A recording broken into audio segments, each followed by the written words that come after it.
വൈരാഗ്യം, വിദ്വേഷവും, വക്രതയും, വഞ്ചനയും എല്ലാം സൂക്ഷിച്ചു കഴിഞ്ഞാൽ നീയും വേസ്റ്റാകും, അവനും വേസ്റ്റാകും. അതുകൊണ്ട് നീ എന്ത് ചെയ്യണം? എന്നെ പ്രതി അതെല്ലാം വേസ്റ്റായിട്ട് കരുതണം. വേസ്റ്റ് എന്ത് ചെയ്യും? കൊണ്ടേ കളയും, അല്ലെങ്കിൽ കത്തിച്ച് കളയും, അല്ലേ? വേസ്റ്റ് നമ്മൾ എന്താ ചെയ്യണത്? അപ്പം ക്രിസ്തുവിനെ പ്രതി നിങ്ങൾ കരുതി വെച്ചിരിക്കുന്നത്, നിങ്ങളെ സങ്കടപ്പെടുന്ന വ്യക്തികളെ പൂർണ്ണമായിട്ടും നിങ്ങൾ എടുത്ത് കളയണം, വേണ്ടെന്ന് വെക്കണം.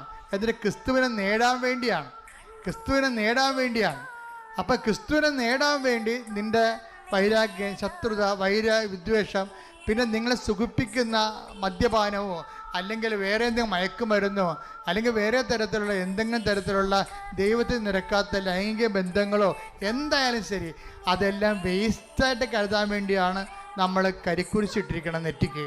വേസ്റ്റായിട്ട് കരുതിക്കൊള്ളാമെന്നും പറഞ്ഞുകൊണ്ടാണ്. കാര്യം അതെല്ലാം പൊടിയാണ്, അവസാനം പൊടിയായിട്ട് മാറുക മാത്രമേ ഉള്ളൂ എന്ന്. അങ്ങനെ ഒരു തീരുമാനം എടുത്താൽ ഇന്നു മുതൽ ഉടമ്പടി ബേൺ ആകാൻ